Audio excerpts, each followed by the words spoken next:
Latest எபிசோடுகளை விளம்பரங்களே இல்லாமல் காணுங்கள். அவங்கள கொல்றதுக்கு இவங்க சதி வேலையை செஞ்சிருக்காங்க. இல்ல இல்ல இல்ல, இவர் சொல்றது எல்லாமே பொய். ஐயா, இத நம்பாதீங்க. என் அத்தை எனக்கு சாமி மாதிரி. நான் அவங்கள என் அம்மாவை தான் பாக்குறேன். அவங்கள நான் எப்படி கொல்லுவேன்? அவங்களுக்காக நான் என் உயிரை கூட கொடுக்க தயாரா இருக்கேங்கய்யா. அவங்கள நான் கொல்ல நினைக்கல. இது எல்லாமே முழுக்க முழுக்க பொய்ங்கய்யா. இப்படிதாங்கய்யா, என்ன கேட்டாலும் சென்டிமெண்டா பேசி அழுது நடிச்சு எல்லாரையும் ஏமாத்திருக்காங்க.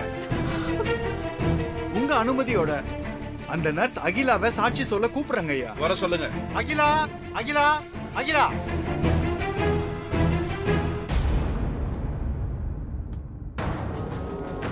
வணக்கம் சார். சொல்லுங்கம்மா, அன்னைக்கு என்ன நடந்துச்சு? அன்னைக்கு எனக்கு நைட் டியூட்டி. வேதா மேடமை நான் தான் பாத்துக்கணும்.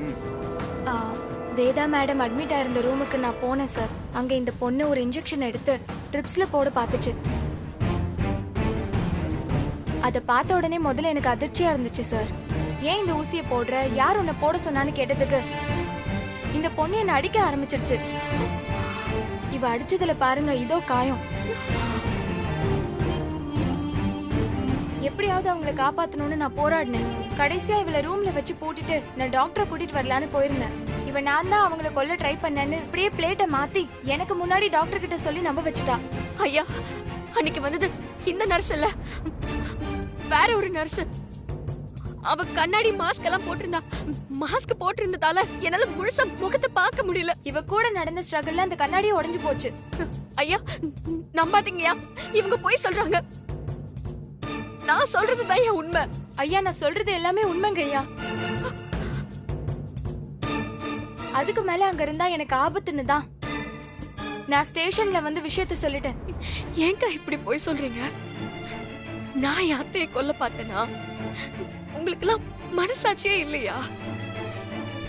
என் முகத்தை பார்த்து சொல்லுங்க, நானா கொலைகாரி?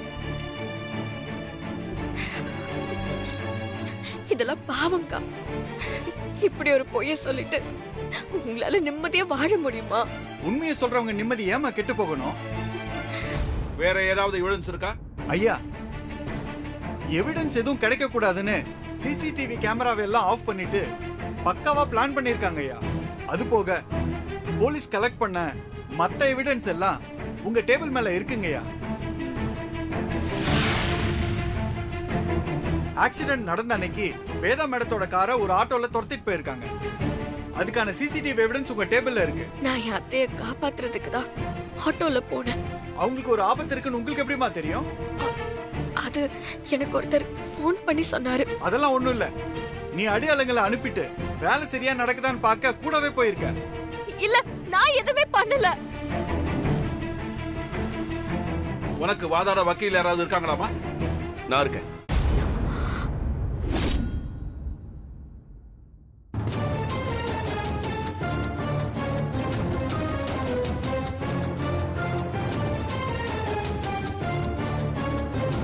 ஐயா, இவர் லாயரே இல்லைங்கய்யா. ஆமா, நான் லாயர் இல்லதான். ஐயா, நான் இவங்களோட ஹஸ்பண்ட். என்னை விட ஒருத்தர் இந்த கேஸ்ல வாதாடி வாணியை காப்பாற்ற வேண்டிய அவசியம் யாருக்கும் இருக்காது. அதனாலதான் நானே ஆஜராகலான்னு வந்திருக்கேன் ஐயா. சொல்லுங்க. நன்றிங்க ஐயா. ஐயா, நடந்தது எல்லாமே உண்மைதான். ஆனா நடந்த விஷயத்தை எல்லாம் இவருக்கு ஏத்த மாதிரி கோர்வையா பண்ணி ஒரு கதை ஆக்கியிருக்காரு. அந்த கதைக்கு பொய் சாட்சி சொல்ல ஒருத்தங்களை ரெடி பண்ணியும் கூட்டிட்டு வந்திருக்காரு. எனக்கு பொய் சாட்சி சொல்ல வைக்கணும்னு எந்த அவசியமும் இல்ல சார். நான் அரசு தரப்பு வக்கீல். உங்க அம்மாவுக்காக 100 பேர் கொடுத்த கம்ப்ளைண்ட்டுக்காக ஆஜராயிருக்கேன். உங்க வைஃபை குற்றவாளி ஆக்கணும்னு எனக்கு எந்த அவசியமும் இல்ல. எனக்கு நீதி கிடைக்கணும், குற்றவாளி தண்டிக்கப்படணும், அவ்வளவுதான். கண்டிப்பா உங்களோட ஆசை நிறைவேறும். அவங்க பொய் சாட்சின்னு எப்படி சொல்றீங்க? இன்னும் கொஞ்ச நேரத்துல நீங்களே சொல்லுவீங்க ஐயா. இவங்களை நான் குறுக்கு விசாரணை செய்யணும். இது பெரிய அடுத்த விவகாரம்னு அவங்க சாட்சி சொல்லவே பயந்தாங்க ஐயா. நாங்க தான் வேதாமாவுக்கு நீதி கிடைக்கணும்னு அவங்களை கூட்டிட்டு வந்தோம். இப்ப இவர் கேள்வி கேட்டு மிரட்டினா இவங்க பயந்துருவாங்க. கோர்ட்ல சாட்சியா யார் வந்தாலும் எதிர்த்தரப்பு வக்கீல் குறுக்கு விசாரணை பண்றது வழக்கம் தானே. அதுக்கே நீங்க பதட்டப்படுறீங்க? இல்லங்கய்யா, அது நீங்க கேளுங்க. Thank you your honour. உங்க பேர் என்ன? அகிலா. அந்த ஹாஸ்பிட்டல்ல எவ்வளவு வருஷமா நீங்க ஒர்க் பண்றீங்க? 10 வருஷமா. நீங்க தான் இவங்க கிட்ட இருந்து எங்க அம்மாவை காப்பாத்துறீங்கல்ல? ஆமா. ம். சரி, அன்னைக்கு உங்களுக்கு நைட் ஷிஃப்டா? ஆமா சார், நைட் ஷிஃப்ட். ம். அது எப்படி? இவ தப்பு பண்ணிருக்கான்னு தெரிஞ்ச உடனே நீங்க ஃபர்ஸ்ட் டாக்டர் கிட்ட தானே சொல்லிருக்கணும். ஏன் போலீஸ் கிட்ட போனீங்க? அதுக்கு முன்னாடி இவ ஏன் மேலதான் தப்புன்னு டாக்டரை நம்ப வச்சுட்டா. என்னை நிரூபிக்க எனக்கு நேரம் இல்ல. சரி, நீங்க ஸ்டேஷனுக்கு எப்படி போனீங்க? ஆ, ஆட்டோ பிடிச்சு போனேன். இதெல்லாம் ஒரு கேள்வியா? இருங்க சார், விசாரிச்சுக்கிட்டு இருக்கேன்ல. உட்காருங்க. தினமும் ஹாஸ்பிட்டலுக்கு எப்படி போவீங்க? ஸ்கூட்டி. அப்போ உங்க ஸ்கூட்டி ஹாஸ்பிட்டலுக்கு வெளில தான் இருந்துச்சு. போலீஸ் ஸ்டேஷனுக்கு போறீங்க அப்படின்னா உங்க ஸ்கூட்டிலே நீங்க போயிருக்கலாமே. ஏன் ஆட்டோ பிடிச்சு போனீங்க? ஆ, புரியலையா? உங்க பைக்ல போகாம எதுக்காக ஆட்டோ பிடிச்சு ஸ்டேஷனுக்கு போனீங்கன்னு கேக்குறேன். அது பதட்டத்துல மறந்துட்டேன். பதட்டம் இல்ல? ஆ, பதட்டத்துல இந்த மாதிரி விஷயம் எல்லாம் மறக்கிறது சகஜம்தான்ல. சரி, அந்த சம்பவம் எத்தனை மணிக்கு நடந்துச்சு? ஆ, ஒரு 9 மணி இருக்கும். அப்போ நீங்க உடனே கிளம்பிட்டீங்க இல்ல? ஆமா, உடனே கிளம்பிட்டேன். வீட்டுக்கு போய் ரெஃப்ரெஷ் ஆயிட்டு போனீங்களா இல்ல டைரக்டா ஹாஸ்பிடல்ல இருந்து ஸ்டேஷனுக்கு போயிட்டீங்களா? இல்ல அதுக்கெல்லாம் எனக்கு டைமே இல்ல. உடனே ஒரு ஆட்டோ பிடிச்சு நான் ஸ்டேஷனுக்கு போயிட்டேன். ம். சரி, அப்போ 9 மணிக்கு சம்பவம் இருக்குன்னா நீங்க 9:30க்குலாம் ஆட்டோ பிடிச்சு கிளம்பிட்டீங்க அதானே? ஆமா. ஆ, சரி. எனக்கு ஒண்ணு தெரியல, அதனால கேக்குறேன். ஹாஸ்பிட்டல்ல இருந்து போலீஸ் ஸ்டேஷன் எவ்வளவு கிலோமீட்டர்?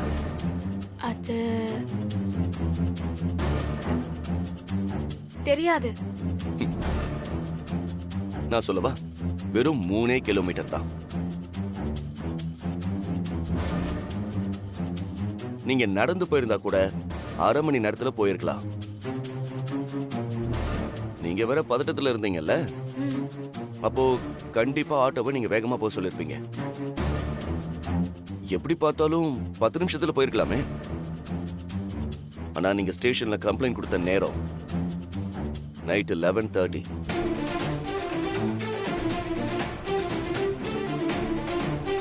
இந்த இடைப்பட்ட 1.5 மணி நேரம் எங்க போனீங்க?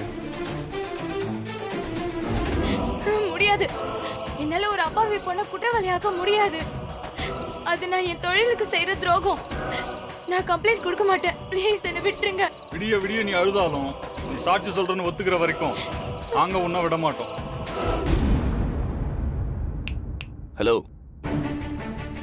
கேள்வி ஞாபகம் இருக்கா இல்ல திரும்ப ஒரு தடவை கேட்கவா? இடையில அந்த 1.5 மணி நேரம் எங்க போனீங்கன்னு கேட்டேன். அது அது வீட்டுக்கு. இப்பதானே வீட்டுக்கு போகவே இல்லைன்னு சொன்னீங்க.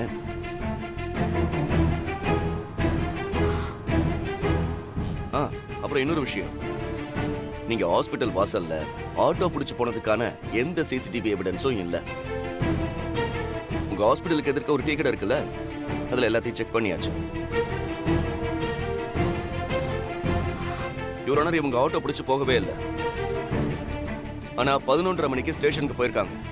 இடைப்பட்ட நேரத்துல இவங்க எங்க இருந்தாங்க, என்ன பண்ணாங்க, யார் இவங்க கிட்ட என்ன சொன்னாங்கன்னு கண்டுபிடிச்சா உண்மையான குற்றவாளி யாருன்னு தெரிஞ்சிடும். Objection your honour. இவர் சாட்சி கிட்ட சம்பந்தம் இல்லாத கொஸ்டின்லாம் கேட்டு குழப்ப பாக்குறாரு. இவங்க எத்தனை மணிக்கு ஸ்டேஷனுக்கு போனாங்கங்கிறது முக்கியம் இல்ல, இவங்க தான் தெளிவா சொல்றாங்களே. என்ன சில பேர் துரத்திட்டு வந்தாங்க. ஹாஸ்பிட்டல் பின்பக்கம் தான் நான் தப்பிச்சு போய் ஆட்டோ பிடிச்சேன். அப்பவும் துரத்திட்டு வந்தாங்க. அவங்க கிட்ட இருந்து தப்பிச்சு போறதுக்கு எனக்கு லேட் ஆயிடுச்சு. ஹாஸ்பிட்டல் பின்பக்கம் கேமரா எதுவும் இல்ல. பொய் மேல பொய்யா சொல்லாதீங்க. உங்களுக்கு ஏதோ ஒரு நிர்பந்தம், அதனாலதான் நீங்க இப்படி எல்லாம் பேசிட்டு இருக்கீங்க. அந்த ரூம்குள்ள அன்னைக்கு வந்த நர்ஸ் நீங்க இல்லவே இல்லை. அது வேற ஒரு நர்ஸ். உங்களுக்கு யாரோ ஒருத்தங்க தான் இப்படி எல்லாம் பேச வைக்கிறாங்க. அது யாருன்னு சொல்லுங்க. உங்களுக்கு எந்த ஆபத்தும் வராம நாங்க பாத்துக்கிறோம். மேடம் யாருன்னு தெரியும்ல. உண்மையை சொல்லணும்னு நீ கனவுல கூட நினைக்க கூடாது. ஒருவேளை நீ கோர்ட்ல அப்ரூவரா மாறினா அடுத்த செகண்டே உன்னை கொண்டு போட்டுருவோம். அதை நீ மறந்துடாத. உன்னோட உசுறு முக்கியம்னா நாங்க சொல்றதை தவிர நீ வேற எதுவும் பேசக்கூடாது. என் உயிரே போனாலும் பரவாயில்ல, உண்மையை நான் காப்பாத்துவேன் சபதம் போட்டா அப்புறம் எங்களால எதுவும் பண்ண முடியாது.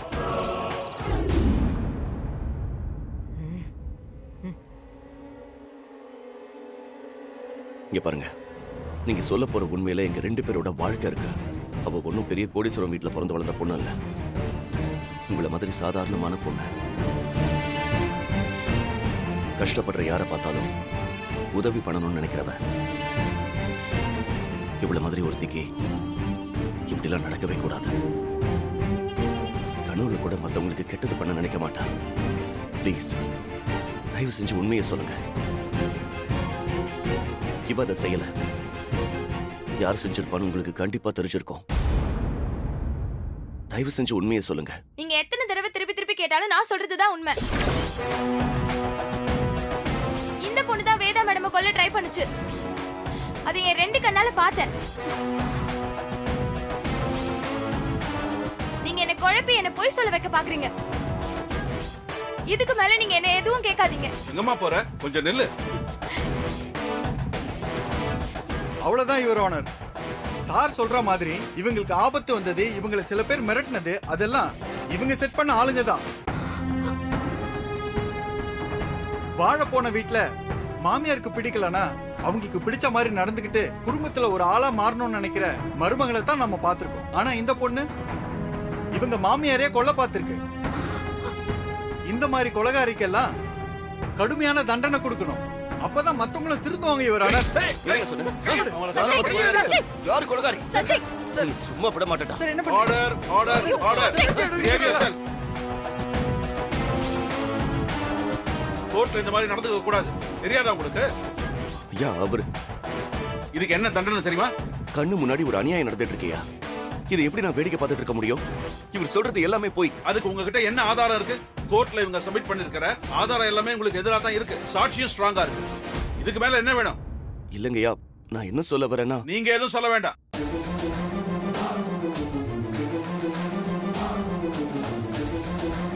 குற்றம் சாட்டப்பட்ட குற்றவாளியை 4 நாட்கள் காவலில் வைத்து விசாரித்து விரிவான அறிக்கை சமர்ப்பிக்க வேண்டி இந்த நீதிமன்றம் உத்தரவிடுகிறது.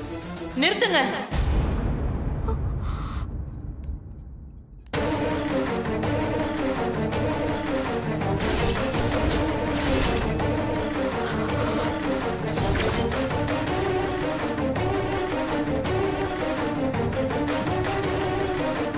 இவ என்ன சொல்ல போறாளோ?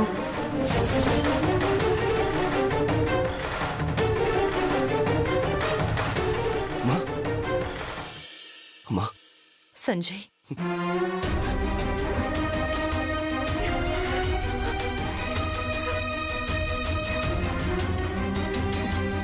அம்மா, யாரோ செஞ்ச தப்புக்கு வாணி எல்லாரும் குற்றவாளியாக்க ட்ரை பண்றாங்கம்மா.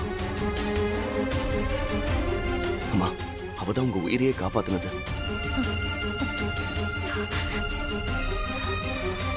நீங்க சொல்லுங்கம்மா. நீங்க சொன்னா எந்த பொய்யும் நிக்காதுமா.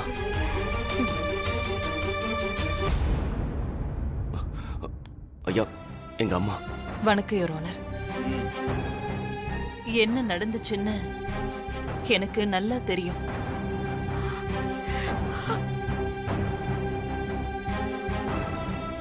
ஆண்டியும் வித்யா தான் குற்றவாளின்னு சொல்ல போறாங்க. இந்த வழக்குல நானும் ஒரு சாட்சி தான். நான் பேசலாமா? பேசுங்க. இவ என் மருமக. இந்த வேதவல்லியோட மருமக. மத்தவங்கள வாழ வைப்பாலே தவிர யாரையும் கொல்லணும்னு நினைக்க மாட்டா.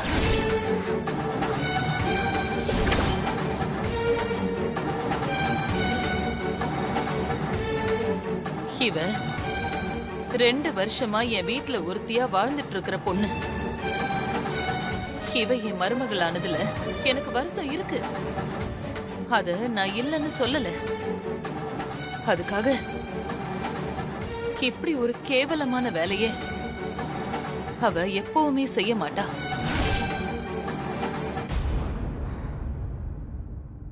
உங்க நம்பிக்கையை நான் மதிக்கிறேன். ஆனா ஒரு நர்ஸ் சாட்சி சொல்லிருக்காங்களே, அது பொய் சாட்சி. மயக்கத்துல இருந்த உங்களுக்கு எப்படி அங்க நடந்தது தெரியும்? நான் மயக்கத்துல இருந்தது உண்மைதான். ஆனா அந்த நேரத்துல எனக்கு திடீர்னு கான்ஷியஸ் வந்துருச்சு. வாணி கூட யாரோ நின்னு பேசிட்டு இருந்தாங்க. அத என்னால உணர முடிஞ்சது.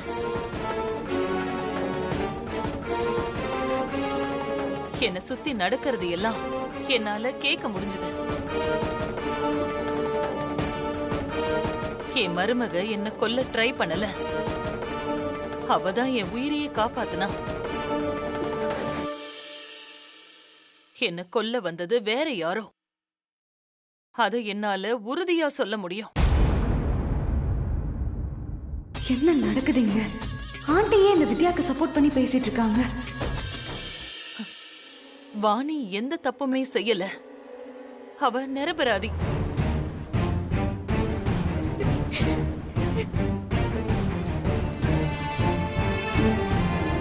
பாதிக்கப்பட்டவரே குற்றம் சுமத்தப்பட்டவர் நிரபராதி என்று வாக்குமூலம் அளித்ததால் குற்றம் சாட்டப்பட்ட இந்த வாணியை நிரபராதி என்று இந்த நீதிமன்றம் தீர்ப்பளிக்கிறது.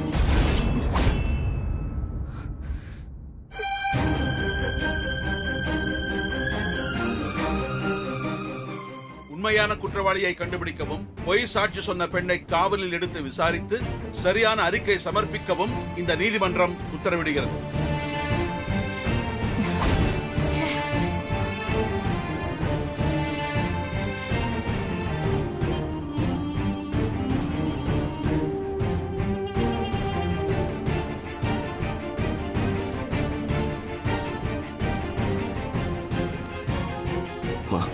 கரெக்டான டைம்க்கு வந்தீங்கம்மா. அம்மா,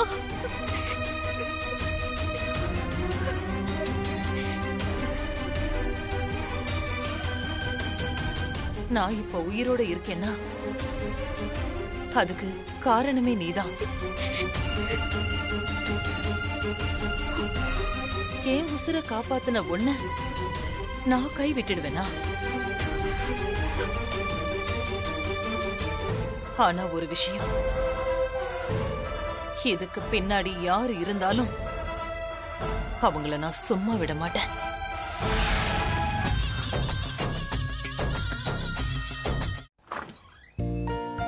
வா வித்யா.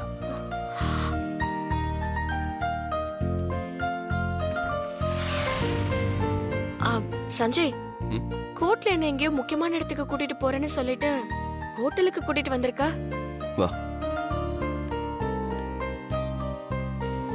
உட்கார். பாவம் அத்தை, ஹாஸ்பிட்டல்ல இருந்து வராங்க. அவங்களுக்கு சாப்பிட ஏதாவது நல்லதா சமைக்கணும். நீ கடைசியா எப்போ ஒழுங்கா சாப்பிட்ட ஞாபகம் இருக்கா? ஹாஸ்பிட்டல்ல நீ சாப்பாட்டுல கை வைக்கும் போது சாப்பிட்ட கையோட உன்னை அரெஸ்ட் பண்ணி கூட்டிட்டு போனாங்க. ஆமா, உனக்கு இப்போ வரைக்கும் பசிக்கலையா? மனசுல வலி அதிகமா இருக்கும்போது பசி மறந்து போகும் சஞ்சய். அத்தைய நான் கொல்ல முயற்சி பண்ணேன்னு என் கையில விளங்க மாட்டும் போது என் மனசே செத்து போச்சு. அத மீறி பசி எங்க தெரிய போகுது?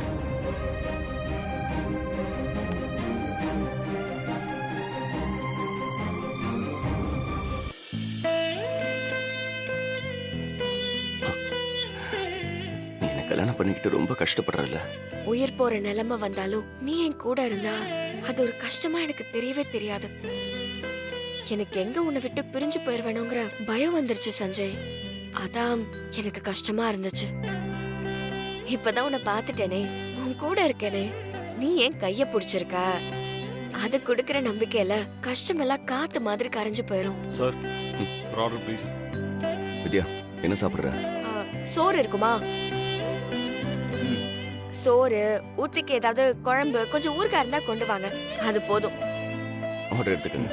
ஒரு ஃபுல் தாலி meals. Okay sir. Okay, thank you. Thank you.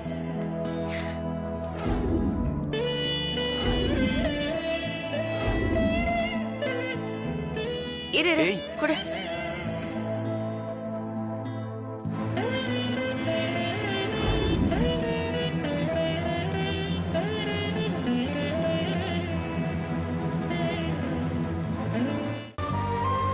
பொரியல் இருக்கு, நான் வைக்கவா?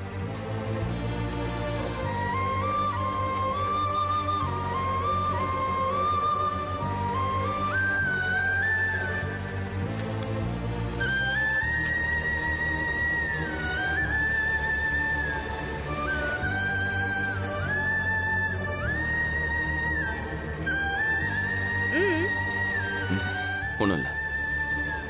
நீ சாப்பிடு.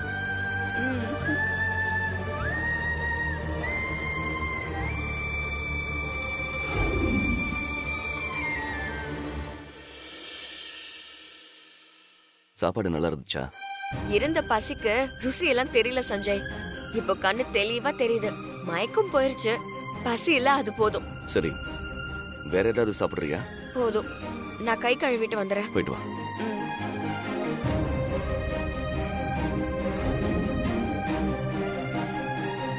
ரொம்ப நன்றி சஞ்சய்.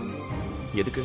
கோர்ட் வெளியே வந்த உடனே சாப்பிட எங்கேயாவது போகலான்னு கேட்கலான்னு நினைச்சேன். ஆனா தயக்கமா இருந்துச்சு. வீட்டுக்கு போய் சாப்பிடலான்னு நினைச்சேன்.